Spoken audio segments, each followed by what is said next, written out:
Tunay nga po, napakabuti po ng Panginoon. Kung ito na kami po ay pangitan na naman po sa gabi pong ito o sa umaga man po sa iba, Lord. Salamat po. Aman Diyos, makapangyarihan ka po sa lahat. Napakabuti mo po, Panginoon, sa gabi pong ito, Lord God, na kami po ay muli nagkapangita. Kayo po ang mangusap sa bawat isa sa amin. Ikaw po tunay na Diyos na makapangyarihan sa lahat. Ikaw po ang manguna at sa mga paghahaya po ng salita mo po sa gabi po ito. Bigyan mo po siya ng karunungan, katalanuhan upang makapagbahagi po siya sa gabi pong ito. Lord, salamat po. Tunay na ikaw po ang tangi namin itataas at maluwalhati ka po sa gabi pong ito, Lord. Manahan ka po sa bawat isa. Ang Holy Spirit po, Lord, sa amin po ay mangusap sa amin pong lahat. Ikaw po ang aming tinataas at dinadakila sa amin pong mga buhay, Lord God. God, kayo po ang aming dakilang Ama. Itutulog ko rin po, Lord God, ang bansang Pilipinas ngayon na kasalukuyan po na dumaranas po ng mga pagbaha o yung mga ulan, Lord God, na dumaranas po ang Pilipinas po ngayon, Lord. Pero Lord, alam po namin na ito po ay ikaw po ang makakakontrol po ng lahat ng bagay na ito, Lord God. Salamat po sa buhay po ng bawat isa at tunay nga po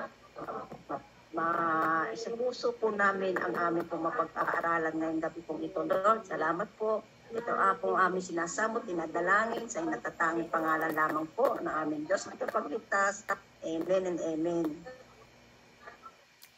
Amen po. Maraming pong salamat sa ating opening prayer na si Sister Emily from Philippines.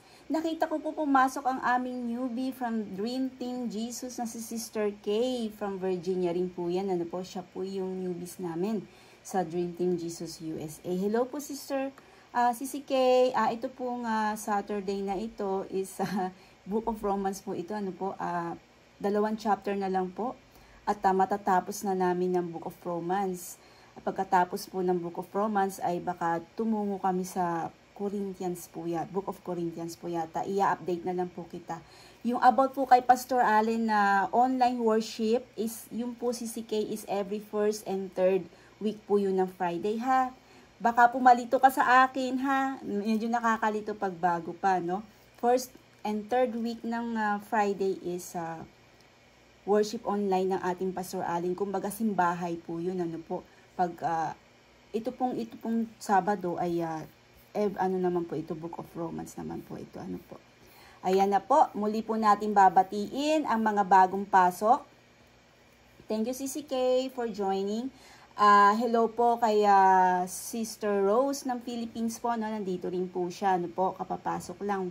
At yun lang po yung bagong pasok, ano po, dalawa si CCK natin tsaka si Sis Rose ng Philippines. Okay, wala pa si Sisi Jenny natin, ano. So, tara, umpisahan na natin at para tayo ay makausad na, ano po. Napakaganda po ng aralin ng Book of Romans, ano po. Ngayon ay tatawagin ko po muna ang ating Bible reader. Babasahin po niya ang buong chapter ng Book of Romans ng chapter 15. Si Sister Jen ng Philippines. Ito po ay Jess, my member. Good evening, Sisi. Go ahead. Salamat po. Isang mapagpalang gabi at umaga po sa ating mga kasama dito po sa Pilipinas at sa ibang bansa po. Ngayon pong gabi ay pag-aaralan natin ang Book of Romans. Akin na pong sisimulang basahin. Roman chapter 15. Bigyang kasiyahan ng kapwa, wag ang sarili. Tayong malalakas sa paniniwala ay dapat tumutulong sa mahihina at huwag pansariling kasipang ang ating isipin. Sikapin nating lahat na itaguyod ang kapakanan ng ating para sa kanyang ikalalakas. Sapagkat maging si Kristo man ay hindi naghahangad ng sariling kasiyahan, subalit nagpaubaya tulad ng nasusulat. Ako ang binagsakan ng mga pag-aalipusta na sa inyo'y ipinapatama. Anumang nasa kasulatan noon, pang-una, ay nasusulat na sa ikatututo natin upang sa pamamagitan ng pagtitiis at sa pagpapalakas ng loob mula sa kasulatan ay magkakaroon tayo ng pag-asa. Ipagkaloob nawa ng Diyos na siyang nagbibigay sa atin ng katatagan at lakas ng loob na kayo'y mamumuhay ng may pagkakaisa ayon kay Kristo Jesus, upang sa gayon magkaisa kayong nagpupuri sa Diyos at Ama ng ating Panginoong Heso Kristo. Ang magagandang balita ay para rin sa mga hintil. Kung paano kayo'y malugod na tinanggap ni Kristo, tanggapin ninyo ang isa't isa upang papurihan ang Diyos. Sinasabi ko sa inyo, si Kristo'y naglilingkod sa mga Hudyo upang patunayan ang Diyos ay tapat at tumutupad sa pangako niya sa kanilang mga ninuno. At upang ang mga hintil naman ay magpuri sa Diyos dahil sa kanyang habag tulad ng nasusulat. Kaya't sa gitna ng mga hintil, ika'y aking pupurihin at aawitan ko ang iyong pangalan. Sinabi rin, magalak kayo sa mga hintil kasama ng kanyang bayan. At muling sinabi, mapuri kayo sa Panginoon, kayong mga hintil. Lahat ng bansa ay mapuri sa Kanya. Sinabi pa ni Isaias, may isinilang sa angkan ni Jesse upang maghari sa mga hintil. Siya ang kanilang magiging pag-asa. Puspusin nawa kayo ng Diyos na siyang bukal ng pag-asa at naway pagkalooban niya kayo ng kagalakan at kapayapaan sa pamamagitan ng inyong pananampalataya upang mag-umapaw ang iyong pag-asa sa pamamagitan ng kapangyarihan ng Espiritu Santo. Ang dahilan ng pagsulat ni Pablo. Mga kapatid, lubos akong naniniwala kayo mismo ay puspos ng kabutihan at puno ng kaalaman, kaya't matuturuan na ninyo ang isa't isa. Gayunpaman, sa sulat na ito'y naglalakas loob akong paalalahanan kayo tungkol sa ilang bagay. Ginawa ito dahil sa kagandahang loob ng Diyos sa akin, upang maging lingkod ni Kristo Jesus at gumanap ng tungkulin gaya ng isang pari sa mga hintil. Ipinararangal ko sa kanila ang magandang balita ng Diyos upang sila'y maging handog na kalugod-lugod sa Kanya, dahil sila ay ginawang banal ng Espiritu Santo. Kaya't sa pakikiisa ko kay Kristo Jesus, may pagmamalaki ko ang aking paglilingkod sa Diyos. Wala akong pinapangahasang ipinagmamalaki kundi ang ginawa ni Kristo upang maakit ang mga hintil na sumunod sa Diyos sa pamamagitan ng aking mga salita at gawa. Sa tulong ng mga himala at mga kababalaghan at sa pamamagitan ng kapangyarihan ng Espiritu ng Diyos, kaya't mula sa Jerusalem hanggang sa Ilirico, ipinarangal ko ang magagandang balita tungkol kay Kristo. Ang hangad ko'y iparangal upang hindi ako magtayo ng pundasyon ng iba. Subalit tulad ng nasusulat, makakakilala ang hindi pa nakakabalita tungkol sa Kanya. Makakaunawa ang hindi pa nakakarinig tungkol sa Kanya. Ang balak ni Pablong dumalaw sa Roma.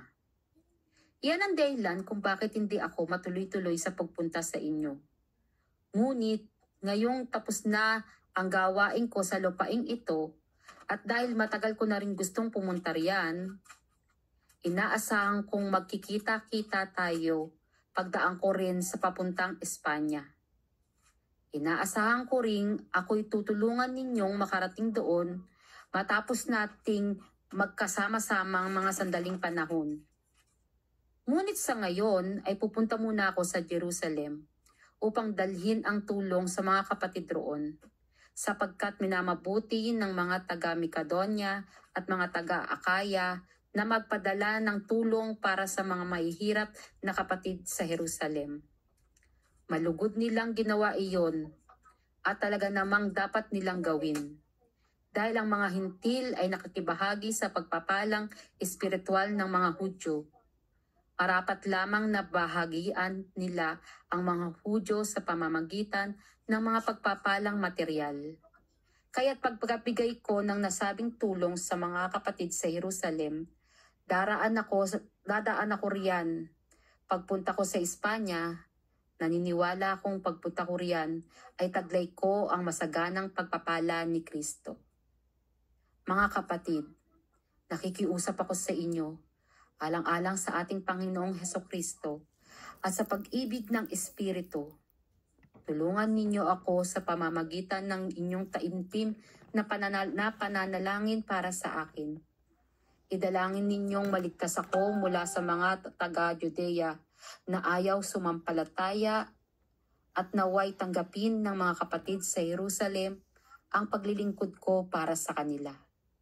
Sa gayon, kung loloobin ng Diyos, masaya akong makakarating dyan at muling pasiglahin sa inyong piling. Sumainyo nawa ang Diyos sa pinagmulan ng kapayapaan. Amen. Lang po, hinahanap ko lang po yung aking notes. Opo, ito po kasi nung nakaraan po kasi nakat po tayo na po gawa ng nagkamali po ng pindot ang ating host last Saturday. Kaya para lang po ito sa recap po natin para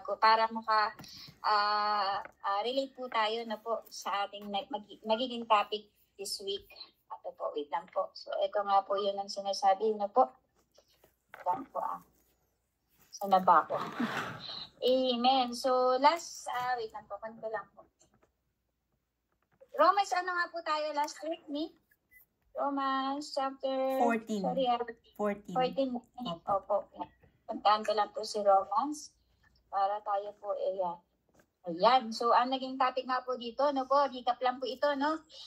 Huwag hatulan ng inyong kapatid at sabi nga po sa isa pa, no po, huwag maging sanhi ng pagkakasala ng iba. So ang naging exhorter po natin ay walang iba kundi ang ating butihing pastor ay at that time. So dito po, no, sabi rito, huwag hatulan ang inyong kapatid. So sa chapter po na ito, ganun din po ang sinasabi doon po sa Romans chapter 2. No po, kung saan mababasa po natin dito sa Romans chapter 2. Kasi ito din po yung pambunga dito sa Romans chapter 2 po, no. Sabi nga po, matuwid ang hatol ng Diyos. Verse 1, kaya nga sino ka mang humahatol sa iba, wala kang maidadahilan sapagkat sa paghatol mo sa iba, hinahatulan mo rin ang iyong sarili dahil ikaw na humahatol ay gumagawa rin ng ganoon. Kaya ganito na lang din po, no, na binigay sa atin sa chapter 14 na huwag hatulan ng inyong kapatid. Kasi yun po yung pinagkakabilin-bilin po sa atin ng ating Apostol Pablo, no, na talagang wala tayong rights, wala tayong, kumbaga, hindi po para sa atin yung trabaho na humusga, no po, or hatulan ang ating mga kapatid, no po, sa anuman ang kanilang ginagawa. Masama man ito, mabuti man ito, no po, kasi syempre, iniiwas din po dito na maging sanhi po tayo ng pagkakasala, no po. So, ayun. So, ito po yung gustong po sa atin, no, ipaunawa sa atin, no po. Ayan. So, sabi nga po rito, no, kapag may rules, may ethics, most likely, ang sinusundan po nila ay old tradition and mga unang nakasanayan ng mga old churches po, no, kasi talagang may mga tradition po kasi talaga before, yung mga old church po talaga, yung mga nauna po talaga, mga nagtatag, no po, na talaga may sinusundan po sila na old tradition, no po, yung mga ethics, no po. And sabi nga po dito, no, na ganito yung pagpapakita nila ng dalisay na pagsamba or genuine worship. Ito po yung bahagi po ng sinasabi ko po dito po sa pinag-aralan po natin sa mga nabanggit po ng ating kapatid, Pastor Aya, no po, na inaano ko po ngayon, sinishare ko po. Sabi nga po rito, no, na habang tumatagal, nag-i-improve, nababago, but still, ang kanilang focus is not about the people, but Jesus Christ. Na gano'n na lamang po yung pagpapakita nila na sagrado ang bawat kanilang mga actions. No po? Kaya tama po si Pastor Aya, hindi natin trabaho ang humusga. No po, kasi before po kasi talaga napakahalaga po kasi sa mga Jewish people, no po, dun sa mga old church po talaga na sinusunod po nila yung mga tradition, no, mas pinapahalagan po nila yung tradition na yon. For example, bawal kang kumain ng ganito, or pagka Sabbath day hindi ka pwedeng magtrabaho, no po. May mga ganun pong tradition na talagang, kumbaga sa ito po yung nakasanayan nila, and yun po yung talagang sinusundan nila. Pero dito kasi, ang purpose naman na bakit hindi na natin kailangan banggain yung kanilang paniniwala or yung tradition na yun, no po, lalo na sa mga mahihina, is simply because para hindi po tayo maging sanhi ng pagkakasala. Kaya always, no po, mas paimbabawin po natin yung pag-respect sa ating kapwa. Kasi magkaiba po kasi yung kinokorek natin, lalo na kung meron po silang teachable heart, no po, okay po yun. Pag yung mga taong gano'n na kaya nilang tumanggap ng pagtatama. Pero hindi po kasi lahat ng mga tao, no po, na kayang magpaturo, no po, or tumanggap ng pagtatama. Kaya dito pinag-iingat tayo ni Apostol Pablo sa chapter 14. No po, kaya kung pupunta na po tayo sa chapter 15 mamaya, maiintindihan din po natin kung ano yung mga, ano po, no? Ano po yung purpose, bakit natin kailangan unahin, no po, na supilin yung ating mga sarili, pigilan ng ating mga sarili, kasi ang inaano po natin dito is our neighbors, yung ating mga kapwa, no po. And ituloy ko po, sabi nga po rito, no, hindi natin trabaho ang humusga, ngunit dito din ay hinihiwalay po ang paghusga na salita sa pag-correct sa ating mga kapatid, gaya nga po na nasabi ko kanina. Baka kasi kapag tayo ay tinama or iisipin na natin na judger na po siya or kung kino-condemn ka na.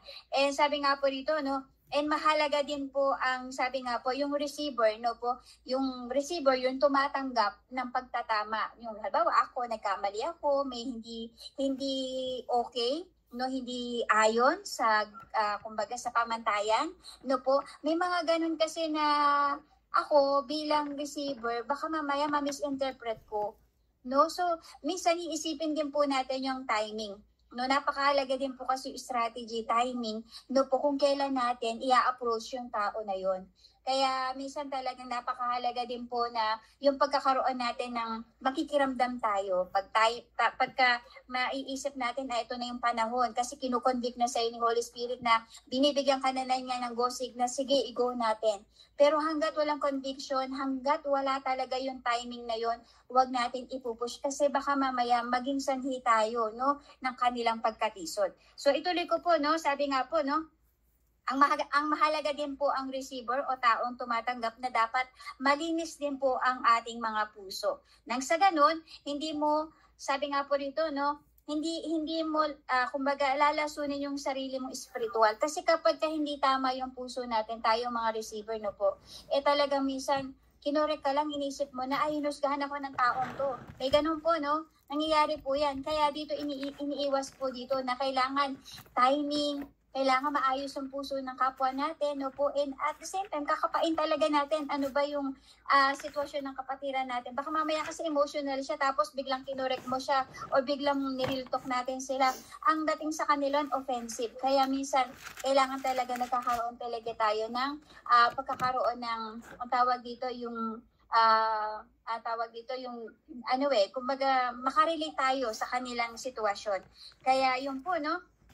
Amen. Kaya nga sabi po dito sa sa verse 15 to 23 ng chapter 14, kung mababasa niyo po, napakaganda rin po nabili ni Apostol Pablo po yan. Basahin ko lamang po na mabilis. Sabi po rito, no?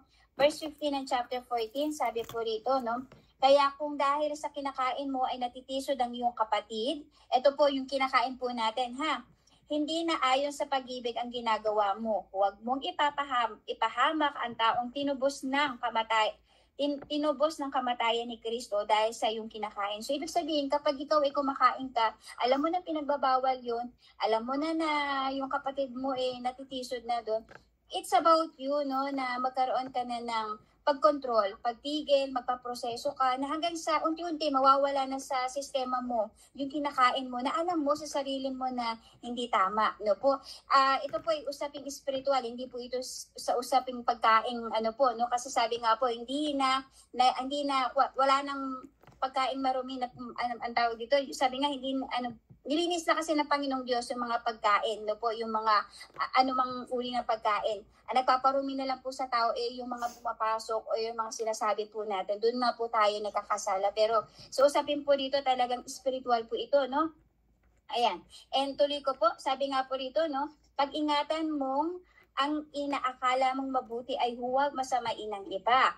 Verse 17, sapagkat ang naghahari sapagkat ang naghahari ng Diyos ay hindi tungkol sa pagkain o inumin. Ito ay tungkol sa matuwid na pamumuhay, kapayapaan, at kagalakan na ipinagkaloob ng Espiritu Santo. Verse 18, ang naglilingkod kay Kristo ng may ganitong kaisipan ay kinalulugdan ng Diyos at iginagalang ng mga tao. So ito po yung i-desire po natin, no, na talagang tayo mismo sa sarili natin meron tayong magkaroon po tayo ng pag-iingat, no po. Pag-iingat in a sense na ayaw natin matisod sa atin yung mga kapatiran natin. Hindi tayo nag-iingat dahil sa reputasyon natin, kundi ayaw natin na magkasala yung kapwa natin. Verse 19, kaya't lagi nating pagsikapan, gawin ang mga bagay na makakapagdulot ng kapayapaan at makakapagpalakas sa iba't iba, sa isa't isa. No po, so yun po yung pagkabilin-bilin ni Apostol Pablo. Verse 20, huwag ninyo sirain ang ginawa ng Diyos dahil lamang sa pagkain. Lahat ng pagkain ay malinis at maaring kainin. Ngunit hindi mabuti na magkakasala ang iba dahil sa iyong kinakain.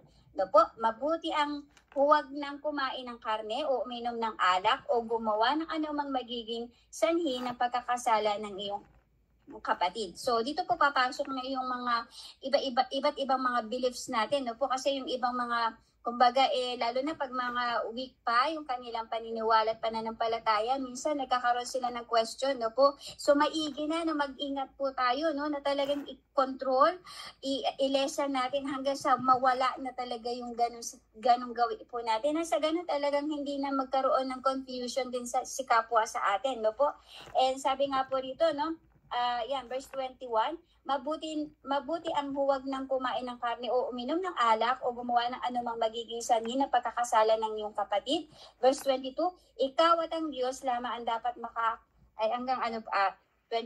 Ayan, sabi nga po, no, ayan, ikaw at ang Diyos lamang ang dapat makaalam ng iyong paniniwala tungkol sa bagay na ito. So, ibig sabihin, ikaw at ang Panginoong Diyos, sa inyong dalawa lang po yun, no? Kumbaga, sa pag-uusap nyo, sa connection nyo, sa relasyon nyo, no po, kung ano yung pagkaunawa mo sa Panginoong Diyos, kung ano yung kinonvict sa ni Holy Spirit, no? It's between you and God, no po. Kaya dapat talaga magkakaroon talaga tayo ng, kumbaga, self-care. And at the same time, yung ano natin, no po, na lagi natin isipin si kapwa, yung ating neighbor, no? Ipa-priority natin sila. And sabi nga po rito, tuloy ko po, ayan, pinagpapala ang taong hindi sinusumbatan ng kanyang budhi kapag ginagawa niya ang mga bagay na pinaniniwalaan niyang tama. Verse 23, last po, ngunit ang sino mang kumakain sa kabila ng kanyang pag-aalinlangan ay magkakasala sapagkat hindi siya magiging tapat sa kanyang paniniwala. Ang paggawa ng anuman na labag sa sariling paniniwala ay kasalanan. Yan po, no? So, sabi nga po dito, ang pinaka-concern po dito ay huwag po tayong maging katisuran ng kapwa natin. No po? Hayaan natin ang Diyos at si Holy Spirit ang magtrabaho para sa kanyang espiritual. No po? And sabi nga po dito, yung ibigay natin yung trabaho na yon sa ating Panginoong Diyos, no po. And sabi nga po rito, no, sa aspetong pagkain at i-connect po natin ito sa Biblia. Ito ay kahulugan sa Word of God po, no. Spiritual food na pare-pareho tayong kumakain ng salita ng pagkain, kumakain ng salita, no po, ng salita ng Panginoong Diyos. Kanya nga lang po, dahil sa nanggaling po tayo sa iba't ibang relihiyon, nagkakaroon po ng iba't ibang mga kinakain, no po, kasi syempre kumakain po tayo ng spiritual food. So papasok po rito yung mga kanya-kanyang beliefs, no po. Sabi nga po rito, no, yung doktrina. Kaya nagkakaroon po ng comparison. Sabi nga po rito, now, no po, now, ikaw na sa palagay mo ay tama ang kinakain mo, sabi nga po rito, no, nagiging agresibo ka na po, no, na bilang isa, kumbaga para serban mo sila ng kinakain mo. Kumbaga pinipilit mo sa kanila yung paniniwala mo na hindi natin namamalayan, na nagpo-force feed na po tayo sa kapwa natin. At hindi na po ito nakakatulong o nakakalugod sa banal na ubasan. No po, kaya sabi nga po rito, no, wag natin isipin kumbaga yung kinakain mo papakain natin sa iba, no po. Hayaan natin, no po, na maproseso ito, matransform ang ating mga kapatiran, no po. And at the same time, laging i-ano po natin yung timing. And at the same time talaga isipin po talaga natin kung ano yung mas makakabuti, no po. Kahit pa slowly nakikita natin tong kapatid natin to napakahirap. Yun nga po, hayaan natin, ipag-pray natin sa ating Panginoong Diyos, ibigay natin yon yung trabaho na yun kay Holy Spirit. And through prayer, no po, nothing is impossible naman po sa ating Panginoong Diyos. Kaya, yun po yung ating maano po natin dito sa chapter 14. So, yun.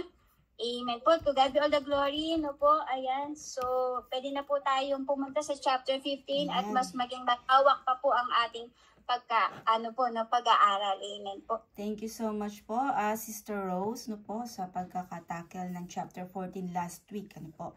So, sige po, tayo po ay dumako na sa ating main topic for today.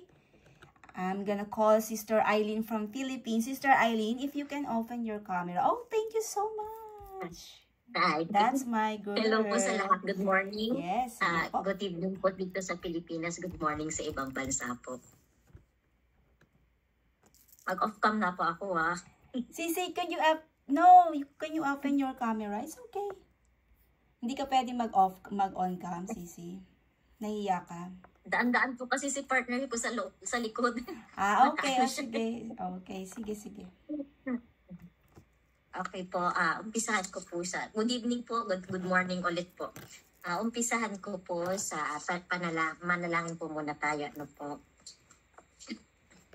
Ama naming nasa langit, maraming salamat po sa gabing ito. As I share your word, O God, ikaw po ang mangusap at manguna sa bawat buhay na mga taong nakikinig po sa iyong salita. Ama, patawarin mo po kami sa aming mga kasalanan. Patnubayan mo po ang bawat isa sa araw-araw, sa loob o labas man ng kani-kanyang mga tahanan. Tulungan mo po ang mga nahirapan sa buhay, pinansyal, pisikal at emosyonal. Kaplusin mo po ng iyong mapagpalang mga kamay ang puso ng bawat isa upang mamuhay ang bawat isa ayon sa iyong kalooban. Ikaw ang ilaw ng aming buhay magpakailanman. I pray for all the leaders and pastors na bigyan mo po sila lagi ng kalakasan upang ibahagi ang iyong salita, Ama. Guide them always po sampu ng kani-kanilang mga pamilya. Gayon din, Ama, as we face this calamity, bigyan mo po kami ng lakas at pag-asa na itong aming kinakaharap ay may hangganan. Bigyan mo po ng pag-asa sa puso ang bawat isa. Salamat, Ama, sa pagmamahal mo sa aming mga anak mo. Salamat. Muli, Ama, ibinabalik ko po sa iyo ang lahat ng papuri, pagdadakila at pagsamba, ngayon at magpakailanman. In Jesus' mighty name, amen po. Okay, umpisa na po natin. Romans chapter 15 verse 1 to 13 po tayo. Tayong malalakas sa paniniwala ay dapat tumulong sa mahihina at huwag pansariling kasiyahan lamang ang ating isipin. Sikapin natin lahat na itaguyod ang kapakanan ng ating kapwa para sa kanyang ikakalakas, sapagkat maging si Kristo man ay hindi naghahangad ng sariling kasiyahan. Subalit, nagpaubaya tulad ng nasusulat. Ako ang binagsakan ng mga alipusta na sa iyo ipinapatama. Ano mang nasa kasulatan noon pang una ay nasulat sa ikatututo natin, upang sa pamamagitan ng pagtitiis at pagpapalakas ng loob mula sa kasulatan ay magkakaroon tayo ng pag-asa. Ipagkaloob nawa ng Diyos na siyang nagbigay sa atin ng katatagan at lakas ng loob na kayo mamuhay ng may pagkakaisa ayon kay Kristo, upang sa gayon nagkakaisa kayong magpupuri sa Diyos at sa Ama ng ating Panginoong Hesukristo. Ang magandang balita ay para rin sa mga hintil. Kung paano kayo malugod na tinanggap ni Kristo, tanggapin ninyong isa't isa upang mapapurihan ang Diyos. Sinasabi ko sa inyo, si Kristo ay naglingkod sa mga Hudyo upang patunayang ang Diyos ay tapat. at tumutupad sa mga pangako niya sa kanilang mga ninuno at upang ang mga hintil naman ay magpuri sa Diyos dahil sa kanyang habag tulad ng nasusulat. Kaya't sa gitna ng mga hintil, ikay aking pupurihin at aawitan ko ang iyong pangalan. Sinabi rin, magalak kayong mga hintil kasama ng kanyang bayan. At muling sinabi, magpuri kayo sa Panginoon, kayong mga hintil, lahat ng bansa ay magpuri sa Kanya. Sinabi pa ni Isaias, may isisilang sa angkan ni Jesse upang maghari sa mga hintil. Siya ang kanyang magiging pag-asa. Puspusin nawa kayo ng Diyos na siyang bukal sa pag-asa at nawa ay pagkalooban niya kayo ng kagalakan at kapayapaan sa pamamagitan ng inyong pananampalataya upang mag-umapaw ang inyong pag-asa sa pamamagitan ng kapangyarihan ng Espiritu Santo. Dito po, ipinapakita po dito na ang pananampalataya ay may kakaibat ng sakripisyo. Katulad ng gawain natin po ngayon sharing, ito ay pagpapalakasan ng bawat isa sa pananampalataya. Ang mga malalakas ay tulungan ang mahihina upang sa gayon ay sabay-sabay tayong haharap sa Diyos na may pantay na pag-ibig at pagsamba sa Kanya bilang Diyos sa pamamagitan ng anak niyang si Jesucristo na ating tagapagligtas. Ang gabay ng Diyos ay laging andyan lang, inihintay niya at tinatawag niya ang mga anak niya sa lahat ng panahon. Ma-share ko lang po sa yung pagpapalakasan na sinasabi ko dito. Meron akong kaklase dati. Kaklase ako, high school pa ako, way back. Sabi niya sa akin. Kasi ako na, feeling ko ang bait-bait ko noon, hindi pala. Sabi niya sa akin, alam mo, hindi ko alam kung bakit naging yun ang topic namin. Sabi niya sa akin, alam mo, nagpipray ako, hindi para sa akin. Hindi lang para sa akin, kung hindi para sa lahat. Doon ko na-realize na ako pala makasarili. Na nagpipray lang ako para sa akin at para sa pamilya ko. Hindi ko iniisip yung sa iba na dapat pala, ito yun na sabi nga dito po, di ba? Yung pagpapalakasan ng bawat isa. Nandito nakasulat naman po yun. Ngayon ko na-realize. Kaya pala may sharing dito sa sa Bible study. Para magpalakasa tayo magkakapatid. Okay, tapusin ko na po. Tuloy ko na po yung na-share ko lang po, naalala ko lang po kasi na napakabait naman ng tao. Hindi ko nga alam kung ano yun, kung born again ba siya nung time na yun.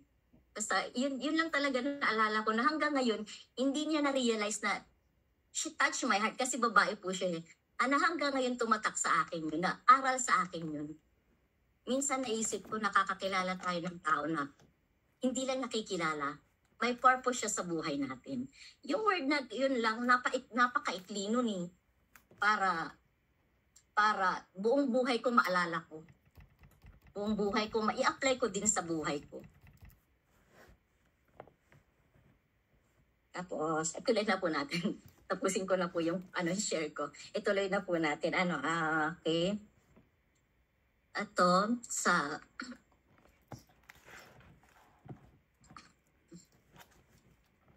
haba ng notes ko po kasi sa yung explanation, yung ko sa pagkakaintindi ko po yung sa chapter 1, kaya't dapat nating tanggapin ng buong puso ang mga kapatid nating mahihina sa pananampalataya at huwag nating ipagkibit-balikat ang kanilang kahinaan.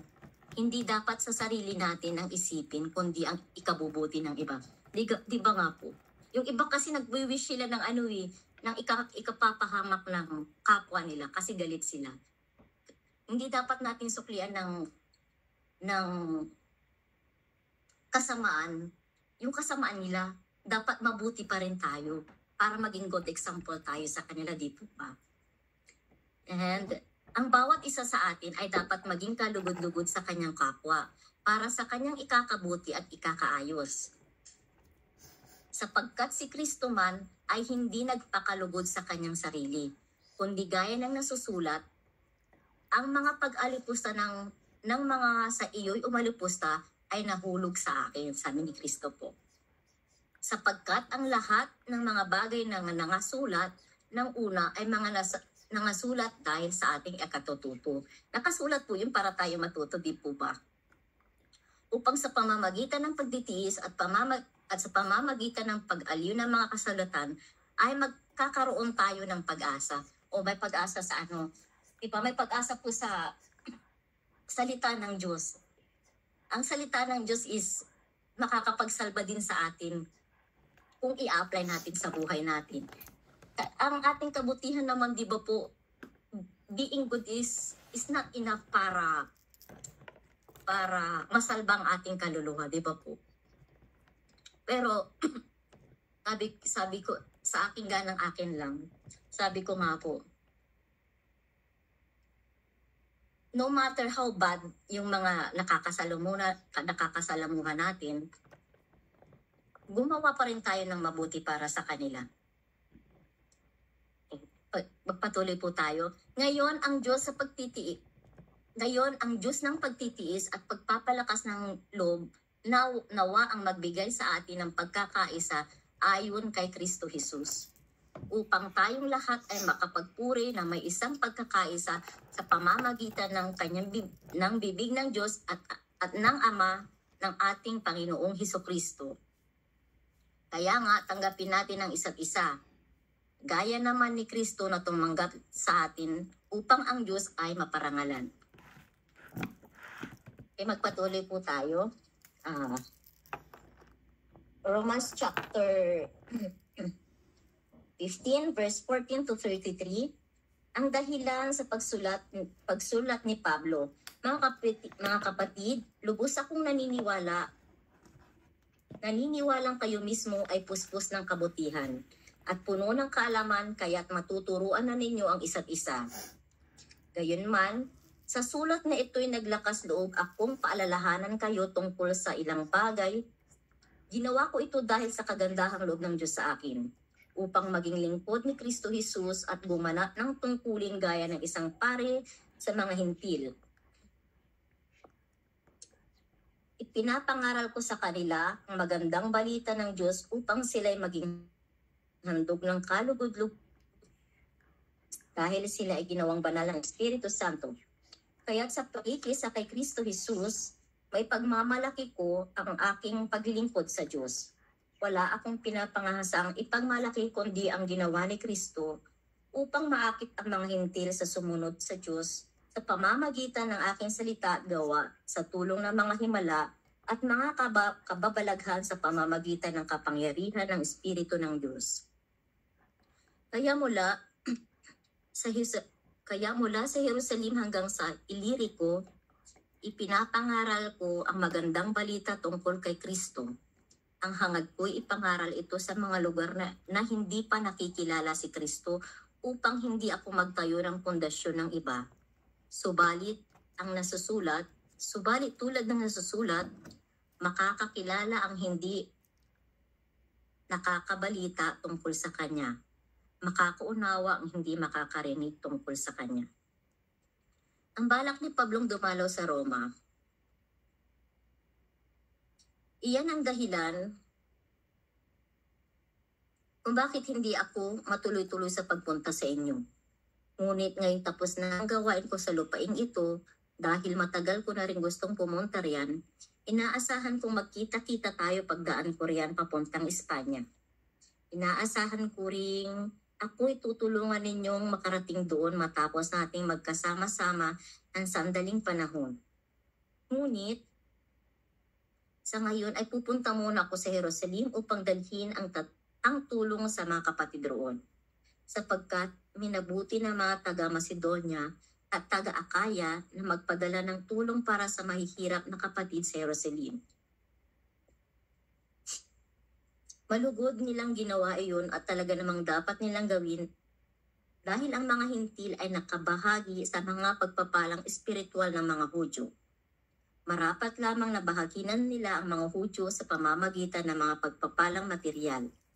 Kaya't pagkabigay ko ng nasabing tulong sa mga kapatid sa Jerusalem, daraanan ko riyan, pagpunta ko sa Espanya. Naniniwala akong pagpunta ko riyan ay taglay ko ang masaganang pagpapala ni Kristo.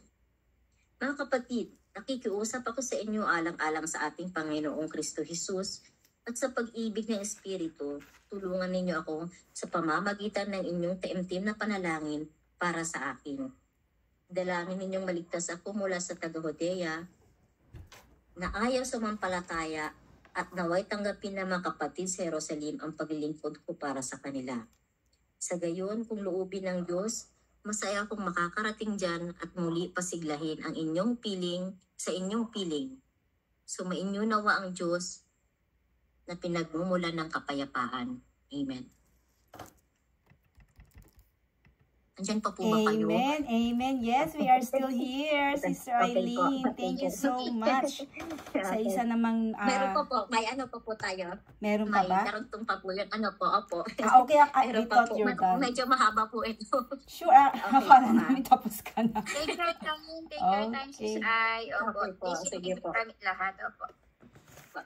Dito po, si Pablo ay gumawa ng mga bagay na ayon sa kalooban ng Diyos. Ito'y hindi ganang kanya lamang. Lahat ng kanyang kilos, nililid ni Lord yun.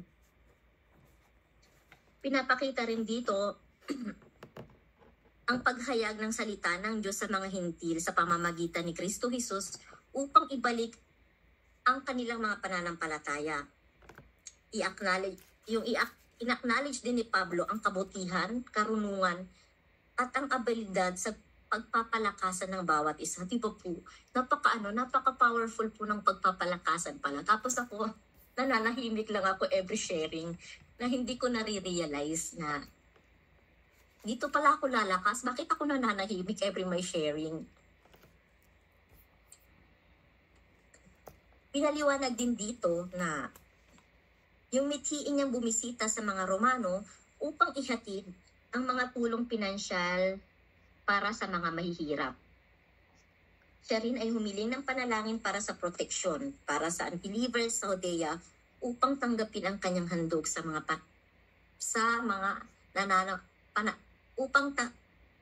upang tanggapin ang kanyang handog sa mga mananampalataya sa Jerusalem. Mithiin din niya ang pagkakaisa at bagong panimula. Si Pablo ay umaasa sa pag-asa at bagong panimula upang i-encourage ang mga mananampalatang Romano sa kanyang journey sa Jerusalem. Ito po may keyword po ako dito, no? So, selflessness, una. Pangalawa is unity, pagkakaisa. Building up, yung pagpapalakasan nga po. Glorifying God or pagluwalhati. Hope or pag-asa. And lastly is honoring God by honoring one another. Thank you po. And magandang gabi. Salamat po sa pakikinig. Amen, amen. Ang galing naman ni Holy Spirit sa buhay ni Sister Eileen natin, no? Actually, first time po niya mag-exhort dito sa Book of Romans sa Saturday natin. Purihin ng Diyos. Dito sa Saturday is first time and then first time mo sa Tuesday, right? Kay Sister Rose. Yes. First time mo dito sa Saturday. Thank you so much, Sister Eileen, sa pagtugon mo sa gawain. Salamat po salamat din po sa pakikinig. Pasensya na kayo kung medyo... No, you're good. You're good. Praise God, no? Salamat at salamat po. Talaga Salamat namang sa nag-aral, Panginoon. no? Talaga naman nag-aral ang ating kapatid. Pinag-aralan ko po talaga. Yes, praise God, no? Praise God sa buhay mo, Sister Eileen. Salamat sa Diyos. Salamat din sa Holy Spirit. Thank you po. Na siya nga nagturo sa iyo to speak for you today para maghatid ng napakagandang balita galing kay Apostle Paul po. So, maraming salamat po. May mga bagong pasok po ba dito? Si Sister Jeanette ng Dulos from Japan, nandito na rin po. Ano? Good evening po dyan. Ano po? So, mga kapatid, ano po, dahil gumagapi po sa Pilipinas, no, hindi, asa si Pastor Ramel? Nawala po ba siya? Siya po ang concluder natin today eh. Nawala po. Hindi ko na malayan. Nahulog po siya. Ano po? Hindi ko magamit yung phone ko. Nakalagay kasi. Okay. Naku po.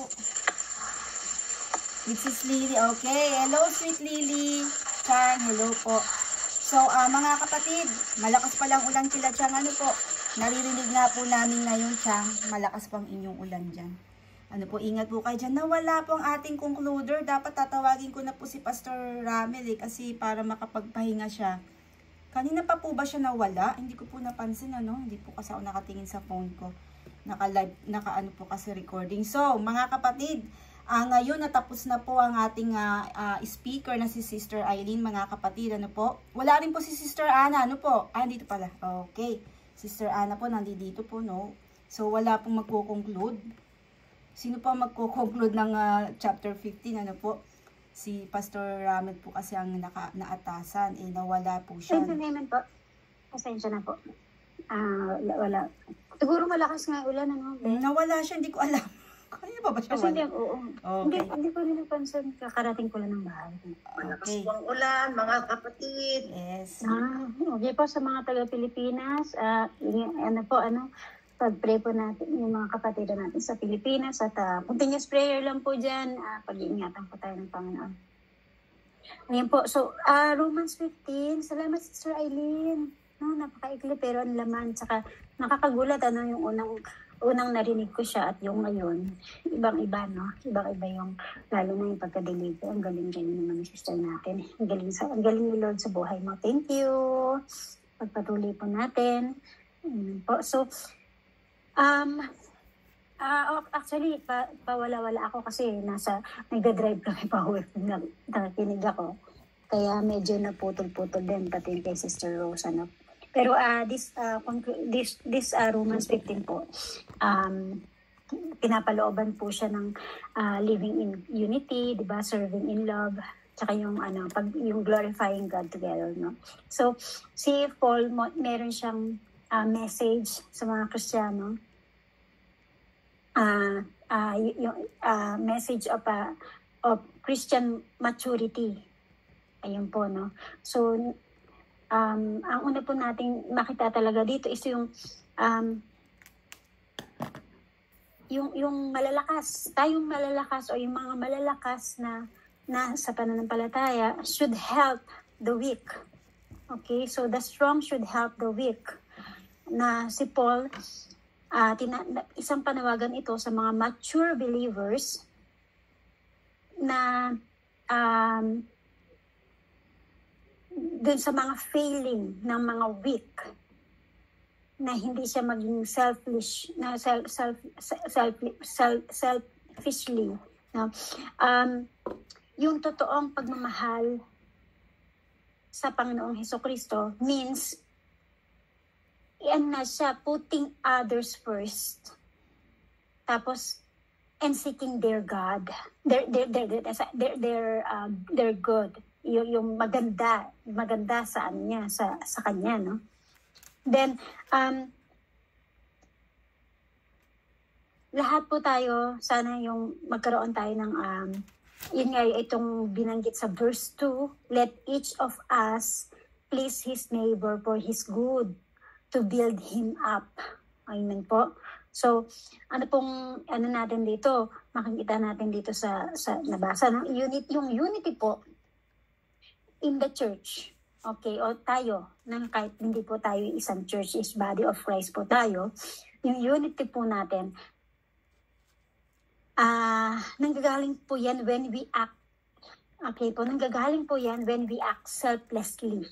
Yung wala tayo, no? With Christ-like humility po. Yan din na nagbanggit sa atin ng ating kapatid. So, pangalawa naman po, makita natin din dito yung ang Panginoon talaga, ang Panginoong Hesukristo ay ang ating example. Diba po? So, Jesus did not live to please himself. Hindi niya pinilis yung sarili niya. Ununa pa nga yung mga reproaches natin eh. Tapos yung through him, 'di ba? Through Jesus Christ, yung Jews and Gentiles nagkaroon din ng hope, ng joy, ng salvation, hindi po ba? So nabanggit do sa verse 30 naman po, sabi niya, may the God of hope fill you with all joy and peace as you trust in him. Yung unity and mission come from Christ, yung mga tumanggap, no?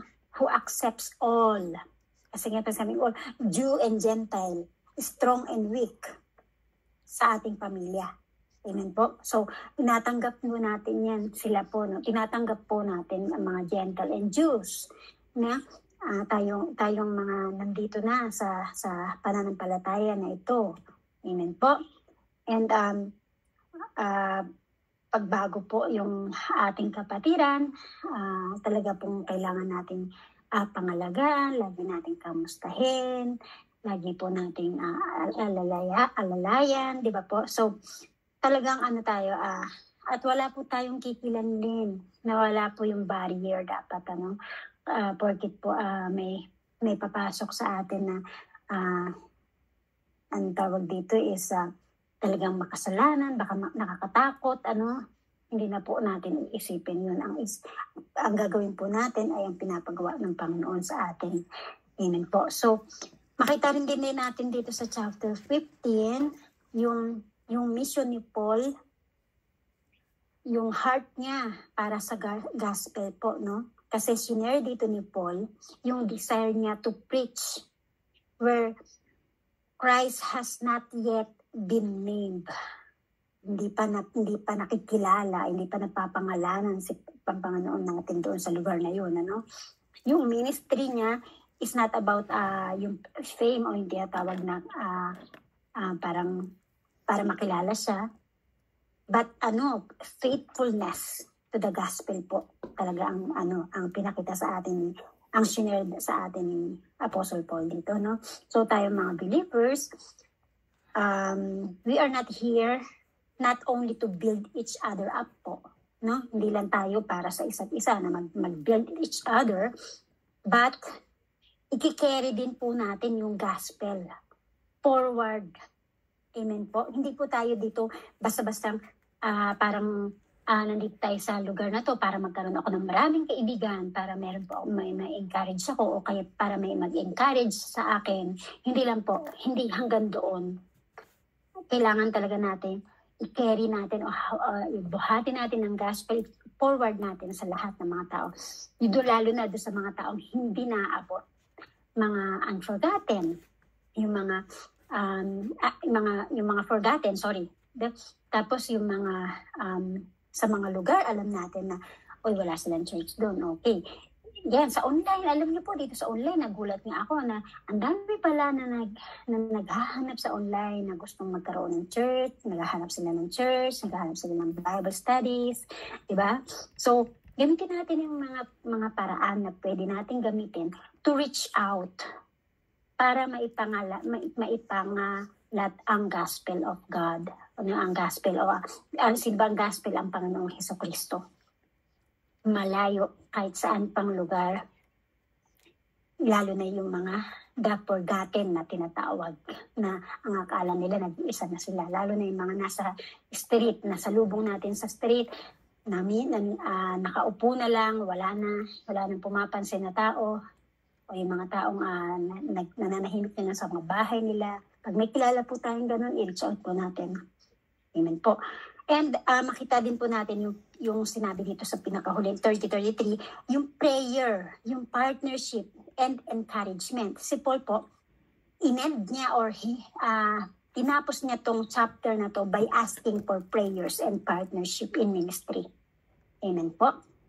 So, eto nagpakita ito ng mas malaki pang yung parang na ang tayong mga servant na akala na kahit tayo malalakas, kahit ikaw ang malakas na servant na, or sabi natin matagal na sa pananampalataya or meron ng pundasyon, di ba? Or baga ikaw na yung mismo nagtuturo, kailangan pa rin natin ng isa't isa. Di ba? Then kasi talaga tayong mga Kristiyano, meron nga sinasabi na life is not meant to be lived alone. Diba? Hindi tayo, walang, may kanta yan eh. Walang sino man ang nabubuhay mag-isa. Di ba? Nagkawalala. Alam niyo yung Bella, nag-ano na lang ako, Ayun na naman ako. Ayan. So, we need each other's. We need each other's prayer, support, and encouragement. Yan po. No? So, overall summary po, Romans 15 po ito. As follower of Christ, we are called to bear with one another in love, maging united tayo in hope, and be bold. Be bold in our mission to share the gospel to all people.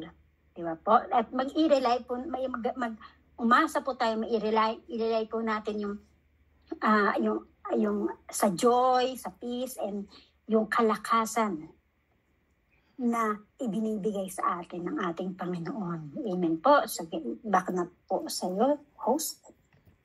Salamat po sa napakagandang conclusion ng ating admin na si Sister Ana. Ano po? Kahit na po siya ay kumanta at gumawa ng sarili niyang kanta, ano po, ay naaayon pa rin ito sa ating topic. Ano po? Amen. Praise God sa buhay mo, Sister Ana. Salamat sa iyo. Ano po? At ako naman po, bago po i-cut natin yung recording, ano po, mamaya may sharing po tayo, no?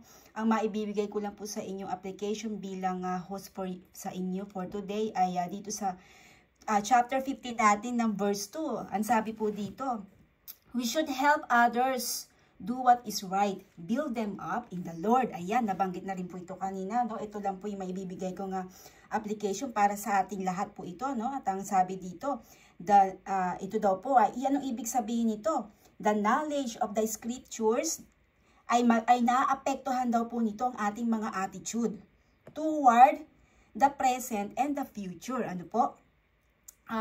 Ang sabi dito, the more we know about what God has done years past, the greater na magkakaroon tayo ng confidence na mas na mapapabuti rin po niya ang ating futures, yung mga days ahead natin. Ano po? Kasi napakaganda ng ginawa ng ating Panginoon Diyos sa mga nakalipas na mga taon. Ano po? So, all we need to do, ano daw po dapat natin gawin?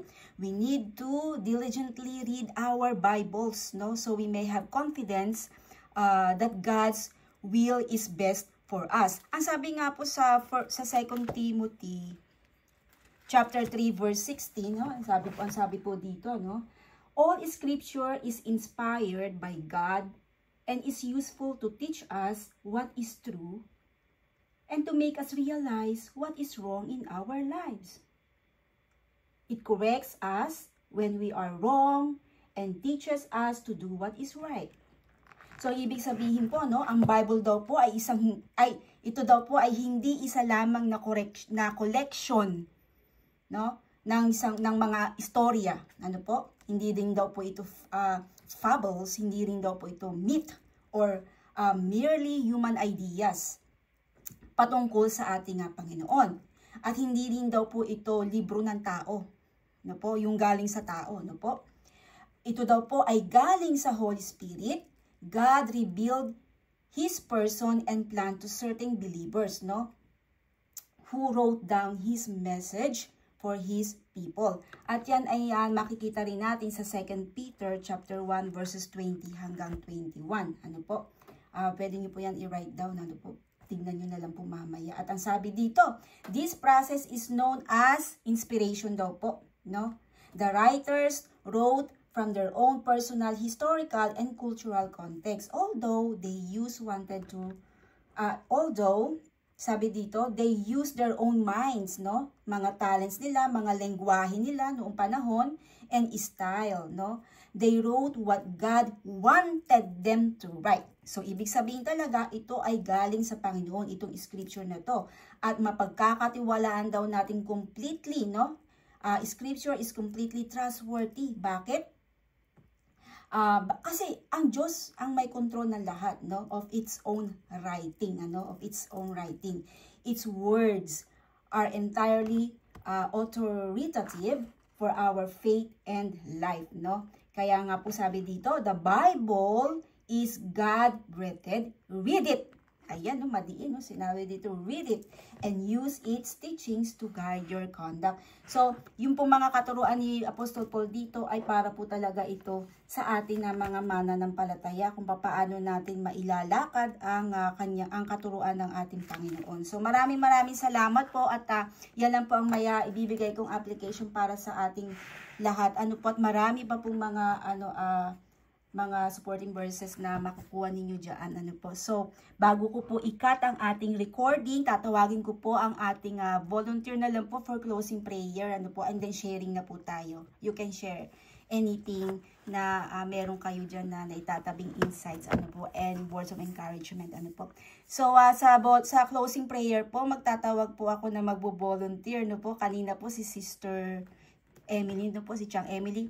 Si ano po, Ako na lang po, sis. ayun, Sis Rhea. Oh, praise God. Sige po, Sister Rhea. Thank you po. Sakit po kasi ulo ko. Pagpipray ka rin po. Sobrang sakit po. Para po kasi binibilang.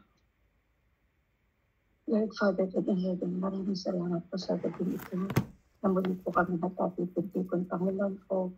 At nagpapasalamat po ako kay Sis Eileen na nag-share po ngayon ng word of wisdom, Panginoon ko. Panginoon ko, maraming salamat din po sa mga taong umattend at nakinig po sa pagbahagi ng salita ng Panginoon. Panginoon ko, gabayan mo po ang mga taong nandito ngayon at kahit yung mga tao po na hindi po umattend, gabayan mo po sila kasama ng kanilang pamilya, Panginoon ko. Panginoon ko, ngayon po sa ngayong gabi na kami po magkakaiwalay-walay, Panginoon po, at sa aming pagtulog, gabayan niyo po kami hanggang sa aming pag-ibig, Panginoon po, upang makasama po namin ang aming asawa at mga anak, Panginoon po. Panginoon po, ipuin niyo po ang mga taong nakapaligid sa inyo, Panginoon ko, na kanilang sakit, Panginoon ko po, upang sa kanilang kagaling ng Panginoon ko po. Kasi na rin po ako, Panginoon ko.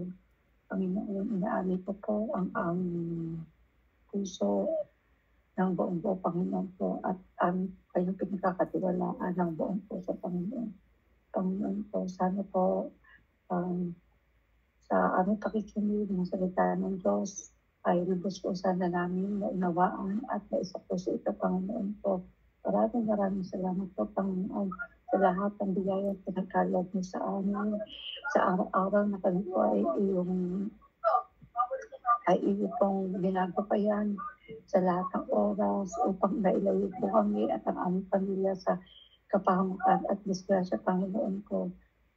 Buong puso po kami nagpapasalamat, Panginoon, at patawarin niyo po kami, Panginoon, sa aming pagkakasala, Panginoon ko. At alam po, Panginoon ko, na ikaw po ang Panginoon ng sangkatauhan na handang patawarin po kami kahit ano pong mabigat na aming pagkakasala, Panginoon.